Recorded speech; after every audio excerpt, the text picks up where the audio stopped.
Hello बच्चों, कैसे हो आप। My name is Govind Kumar और आप मुझे देख रहे हो हमारे खूबसूरत से YouTube channel chemistry schooling app पर।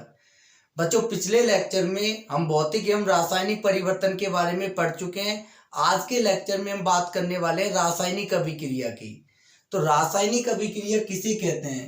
तो बेटा, किसी पदार्थ में होने वाले रासायनिक परिवर्तन को हम क्या कहते हैं? रासायनिक अभिक्रिया। डेफिनेशन में यहां पर लिख देता हूं, किसी पदार्थ में होने वाले रासायनिक परिवर्तन को, किसी पदार्थ में होने वाले रासायनिक परिवर्तन को हम क्या कहते हैं बेटा? रासायनिक अभिक्रिया कहते हैं। कंप्लीट लैंग्वेज आप लिख लीजिएगा, किसी पदार्थ में होने वाले रासायनिक परिवर्तन को क्या कहते हैं? रासायनिक अभिक्रिया। और बेटा, रासायनिक परिवर्तन के बारे में हमने पिछले लेक्चर में सीखा था। रासायनिक परिवर्तन किसे कहते हैं? वह परिवर्तन जिसमें नए रासायनिक पदार्थ का निर्माण होता है, अर्थात न्यू केमिकल सब्सटेंस का फॉर्मेशन होता है। तो रासायनिक परिवर्तन में, रासायनिक अभिक्रिया में कुछ चीजें जो है आपको याद रखनी पड़ेगी। एक तो होते हैं बेटा अभिकारक या फिर क्रियाकारक। अभिकारक या फिर हम क्या कहेंगे? क्रियाकारक। अभिकारक को बेटा अंग्रेजी में हम रिएक्टेंट के नाम से भी जानते हैं।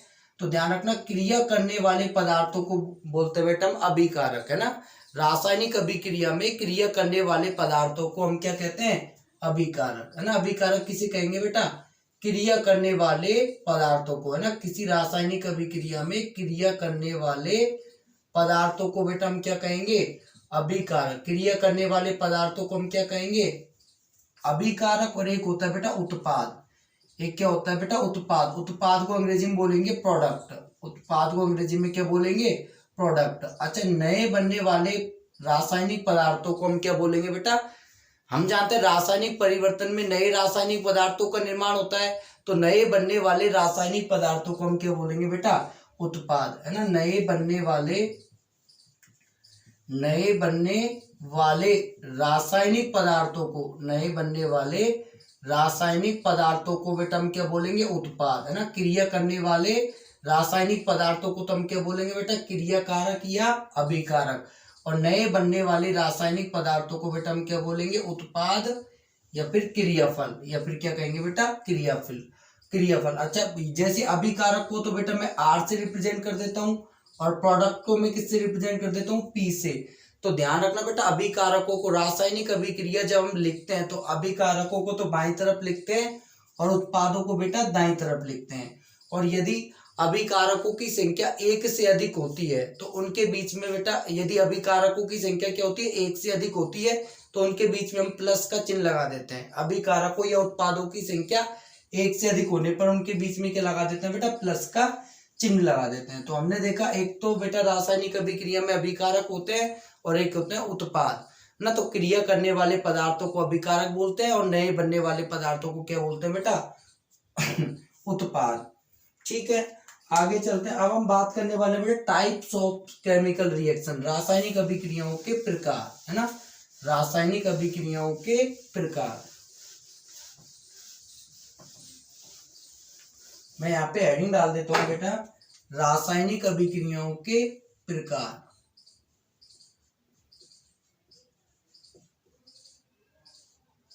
रासायनिक अभिक्रियाओं के प्रकार। तो बेटा फर्स्ट रिएक्शन है हमारी संयोजनीय अभिक्रिया।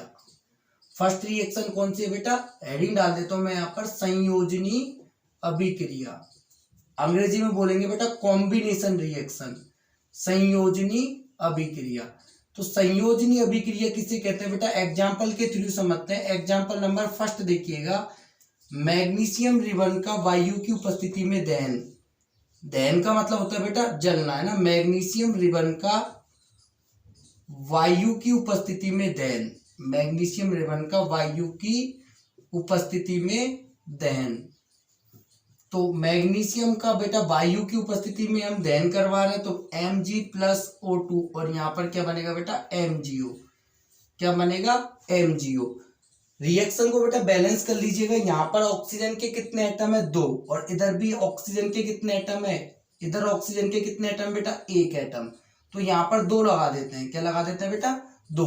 अब ऑक्सीजन के इधर भी कितने एटम हो गए 2, लेकिन बेटा यहाँ पर मैग्नीशियम के कितने एटम हो गए 2 और इधर मैग्नीशियम के कितने एटम है 1 ही, तो यहाँ पर भी क्या लगा देते हैं बेटा 2 लगा देते हैं।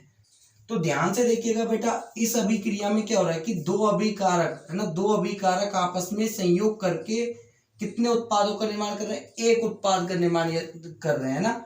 इस रिएक्शन को ध्यान से देखिएगा बेटा, 2 अभिकारक संयोग करके एकल उत्पाद का निर्माण कर रहे हैं। तो संयोजनी अभिक्रिया का मतलब क्या होता है, वह रासायनिक अभिक्रिया जिसमें 2 या 2 से अधिक अभिकारक संयोग करके एकल उत्पाद का निर्माण करते हैं, क्या कहलाती है बेटा, संयोजनी अभिक्रिया कहलाती है। यहां पर मैं डेफिनेशन लिख देता हूं, वह रासायनिक अभिक्रिया जिसमें 2 या 2 से अधिक अभिकारक, जिसमें 2 या 2 से अधिक अभिकारक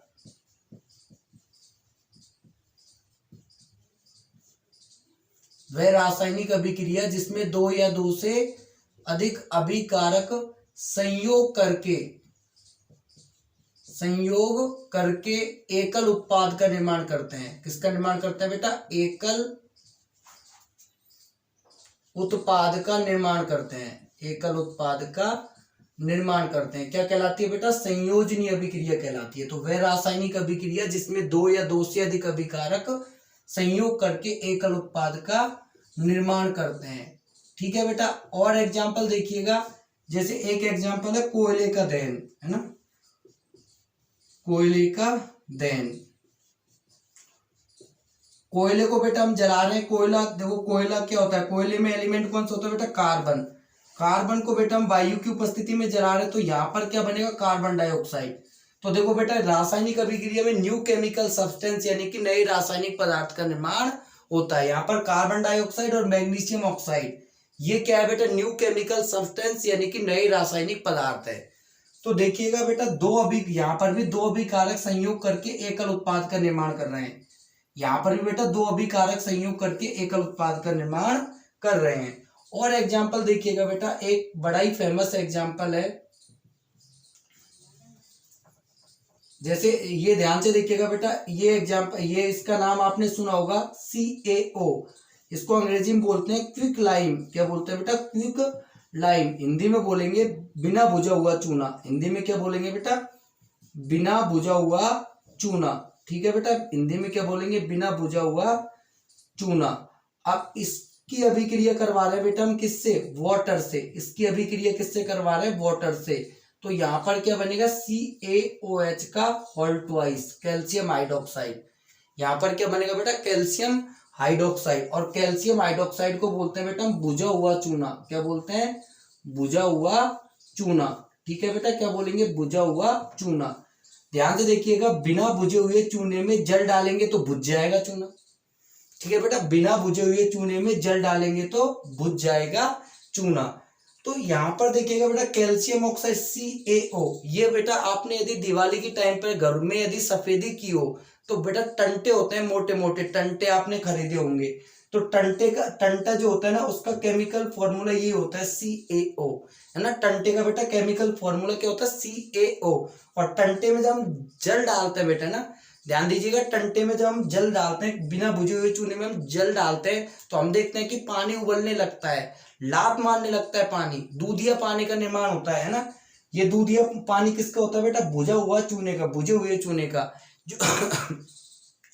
जो दूधिया पानी बनता है वो बेटा किसका बनता है, बुझे हुए चूने का। और जैसे ही आप देखते हो कि जब टंटे में जब हम पानी मारते हैं, तो टंटे में जब हम बेटा पानी डालते हैं तो लात मारने लगता है पानी, क्योंकि इस रिएक्शन में बेटा हीट बाहर निकलती है। क्या बाहर निकलती है, इस रिएक्शन में बेटा उष्मा बाहर निकलती है। क्या बाहर निकलती है, इस रिएक्शन में उष्मा। संयोजनी अभिक्रियाएं जो होती है ना बेटा, संयोजनी अभिक्रियाओं में क्या बाहर निकलती है, उष्मा बाहर निकलती है, इसलिए इन्हें उष्मा क्षेपी अभिक्रियाएं भी कहते हैं, है ना। जिन अभिक्रियाओं में बेटा उष्मा बाहर निकलती है उन्हें बोलते हैं उष्मा क्षेपी अभिक्रियाएं, जिनमें उष्मा बाहर निकलती है। तो यहाँ पर भी जब कार्बन को हम जलाते हैं तो बेटा हीट बाहर निकलती है, उष्मा बाहर निकलती है। और यहाँ पर भी बेटा क्या बाहर निकल रही है, उष्मा बाहर निकल रही है। और इस रिएक्शन में भी देखो बेटा 2 अभिकारक संयोग करके एकल उत्पाद का निर्माण कर रहे हैं, है ना। तो वह रासायनिक अभिक्रिया जिसमें 1 से अधिक अभिकारक आपस में संयोग करके एकल उत्पाद का निर्माण करते हैं, क्या कहलाती है बेटा, संयोजनी अभिक्रिया। अच्छा यहाँ पर बेटा एक चीज और ध्यान से समझनी है आपको, अच्छे से समझ लो इस चीज को। मैं यहाँ पर तीसरा एग्जांपल, बिना बुझे हुए चूने की जल के साथ अभिक्रिया ना, बिना बुझे हुए चूने की जल के साथ अभिक्रिया ना, जल के साथ अभिक्रिया, ये तीसरा एग्जांपल है ना, बिना बुझे हुए चूने की जल के साथ अभिक्रिया। बेटा कभी आपने नोटिस किया हो तो ध्यान से देखिएगा, जब हम दीवारों पर सफेदी करते हैं तो 2-3 दिन के बाद हम देखते हैं कि दीवारें चमकने लगती है, दीवारों पर चमक उत्पन्न हो जाती है। तो वो चमक कैसे उत्पन्न होती है, तो यहाँ पर जो कैल्शियम हाइड्रोक्साइड ये बुझा हुआ चूना बना है, इसी का उपयोग हम सफेदी करने में करते हैं। तो ये जो कैल्शियम हाइड्रोक्साइड है, ध्यान से देखिएगा बेटा, ये यहाँ पर जो कैल्शियम हाइड्रोक्साइड है ये रिएक्शन करता है कार्बन डाइऑक्साइड से। ये कैल्शियम हाइड्रोक्साइड किससे रिएक्शन करता है, कार्बन डाइऑक्साइड से, और किसका निर्माण करता है, कैल्शियम कार्बोनेट की एक पतली परत का निर्माण करता है। ध्यान रखना, कैल्शियम कार्बोनेट की एक पतली परत का निर्माण करता है, जिसके कारण दीवारें चमकने लगती है। ध्यान रखना इस चीज को, सफेदी करने के 2-3 दिन के बाद दीवारें चमकने लगती है। उसका रीजन ये है कि यहाँ पर जो बुझा हुआ चूना बना है, जिसका उपयोग हम, जिस दूध या पानी का उपयोग हम सफेदी करने में करते हैं, तो ये कैल्शियम हाइड्रोक्साइड वायुमंडल की कार्बन डाइऑक्साइड से क्रिया करता है और किसका निर्माण करता है, कैल्शियम कार्बोनेट की एक पतली परत का निर्माण करता है, जिसके कारण दीवारें चमकने लगती है। तो बेटा ये तो हो गई आपकी संयोजनी अभिक्रिया। बेटा ध्यान रखना, इस चैप्टर को पढ़ने से पहले हमने YouTube पे 2 वीडियो अपलोड कर रखी है, एक तो फॉर्मूला मेकिंग पार्ट फर्स्ट और फॉर्मूला मेकिंग पार्ट सेकंड, यानी कि अणुसूत्र बनाना हमने आपको सिखा रखा है। तो उन चीजों को जरूर देख लेना, तभी जाकर के ये चैप्टर समझ आएगा, है ना। अणुसूत्र बनाने की विधि आपको बता रखी है, अणुसूत्र बनाने की विधि पार्ट फर्स्ट और अणुसूत्र बनाने की विधि पार्ट सेकंड, इन दोनों वीडियो को आप YouTube से देख लेना, तब जाके ये चैप्टर अच्छे से समझ आएगा। तो फर्स्ट रिएक्शन हम पढ़ चुके हैं, संयोजनी अभिक्रिया। संयोजनी अभिक्रिया के बाद दूसरी रिएक्शन है बेटा वियोजनी अभिक्रिया, अंग्रेजी में बोलेंगे डीकंपोजिशन रिएक्शन, है ना, वियोजनी अभिक्रिया। जैसा कि नाम से ही पता चल रहा है, वियोजन का मतलब क्या होता है बेटा, टूटना। वियोजन का मतलब क्या होता है, टूटना। और जब बेटा कोई पदार्थ टूटता है तो 2 या 2 से अधिक भागों में ही टूटेगा, है ना। जब कोई सिंगल पदार्थ टूटता है तो बेटा वो 2 या 2 से अधिक भागों में टूटेगा, सिंपल सी बात है। तो वियोजनी अभिक्रिया में क्या होगा कि एकल अभिकारक टूटकर 2 या 2 से अधिक उत्पादों का निर्माण करता है। तो मैं यहाँ पर डेफिनेशन लिख देता हूं, वह रासायनिक अभिक्रिया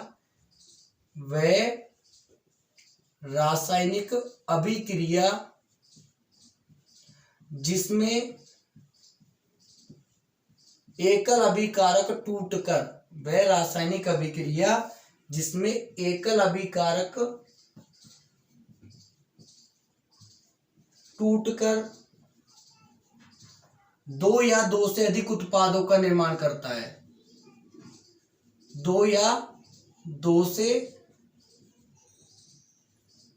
अधिक उत्पादों का निर्माण करता है। वह रासायनिक अभिक्रिया जिसमें एकल अभिकारक टूटकर 2 या 2 से अधिक उत्पादों का निर्माण करता है, क्या कहलाती है बेटा, वियोजन अभिक्रिया कहलाती है। और बेटा वियोजन अभिक्रिया जो होती है ये भी 3 प्रकार की होती है। एक तो होती है उष्मीय या तापीय वियोजन, उष्मीय या फिर बोलेंगे हम तापीय वियोजन, है ना, उष्मीय या तापीय वियोजन, यानी कि यदि उष्मा देने पर या फिर गर्म करने पर कोई अभिकारक 2 या 2 से अधिक भागों में टूट जाता है तो उसे हम क्या बोलेंगे बेटा, उष्मीय वियोजन, है ना, गर्म करने पर। जैसे देखिएगा बेटा ये कैल्शियम कार्बोनेट है हमारे पास, कैल्शियम कार्बोनेट, इसको यदि मैं गर्म करता हूं तो ये बेटा देखो इसमें एक तो बन जाएगा कैल्शियम ऑक्साइड, और कैल्शियम ऑक्साइड बनने के बाद इसमें एक तो कार्बन बचा है, 2 ऑक्सीजन बचा है, मतलब कार्बन डाइऑक्साइड बन जाएगी। समझो ध्यान से, गर्म हमने जैसे ही कैल्शियम कार्बोनेट को गर्म किया, ये किसमें टूट जाएगा, कैल्शियम ऑक्साइड और कार्बन डाइऑक्साइड में, है ना। तो वह रासायनिक अभिक्रिया या फिर वह वियोजन अभिक्रिया जिसमें अभिकारक को गर्म करने पर 2 या 2 से अधिक भागों में टूट जाता है, तो इसे क्या बोलेंगे बेटा, उष्मीय या तापीय वियोजन। और एग्जांपल देख लीजिएगा बेटा, एक बड़ा इसका फेमस एग्जांपल है लेड नाइट्रेट PbNO3 का होल ट्वाइस। ये फॉर्मूले कैसे बनाते हैं, फॉर्मूले बनाना हमने सिखा रखा है, तो वहां से देख लेना। लेड नाइट्रेट को बेटा यदि हम गर्म करेंगे तो लेड नाइट्रेट किस में टूट जाएगा, PbO plus NO2 plus oxygen. और ध्यान रखना NO2 जो होती है बेटा रेड कलर की होती है। NO2 की जो वेपर होती है वो रेड कलर की होती है ना, लाल भूरे रंग की होती है। NO2 की जो वाष्प होती है बेटा वो लाल भूरे रंग की वाष्प बनती है, यहाँ पर है ना, लाल भूरे रंग की वाष्प बनती है। यहाँ पर NO2 की लाल भूरे रंग की क्या बनती है बेटा, वाष्प बनती है। रिएक्शन को बैलेंस कर लो, यहाँ पर 2 लगा दो, यहाँ पर भी बेटा 2 लगा दो और यहाँ पर लगा दो 4, रिएक्शन बैलेंस हो जाएगी ना। तो एकल अभिकारक कितने उत्पादों में टूट गया बेटा, 3 उत्पादों में टूट गया है ना। कितने उत्पादों में टूट गया, 3 उत्पादों में।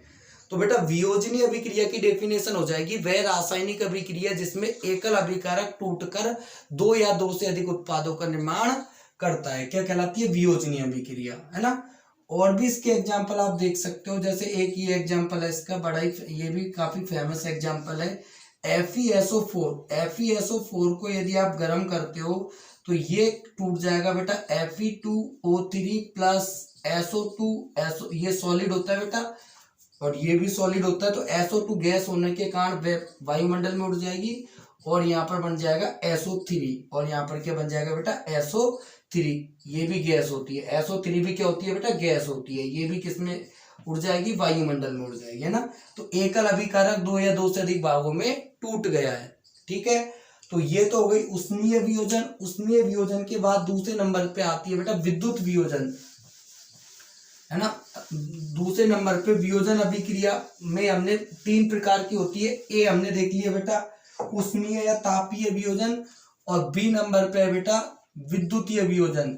यदि किसी यौगिक की गलित अवस्था में विद्युतीय वियोजन, है ना, या फिर विद्युत वियोजन, है ना, इलेक्ट्रिकल डिकम्पोजिशन, विद्युत वियोजन, इसको ध्यान से समझ लीजिएगा। विद्युत वियोजनीय अभिक्रिया या फिर विद्युत वियोजन, यदि किसी धातु की गलित या जलीय विलयन अवस्था में यदि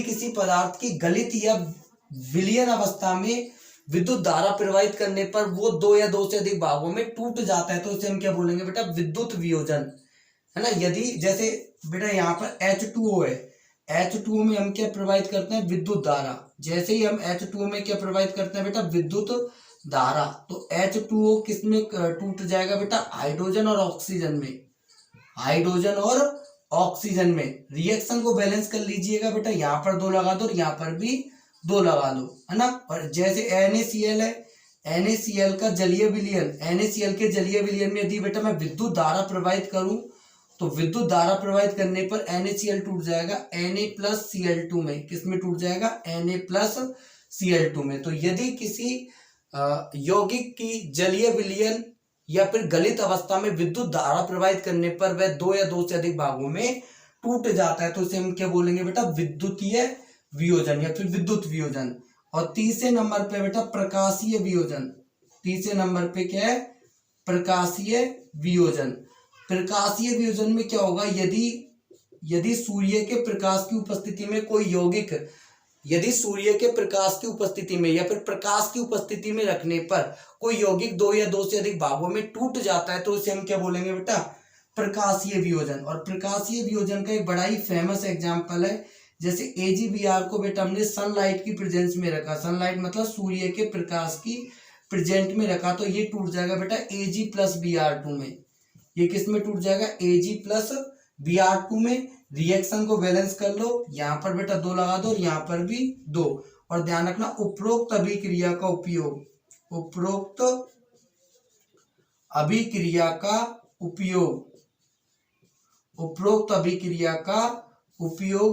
श्वेत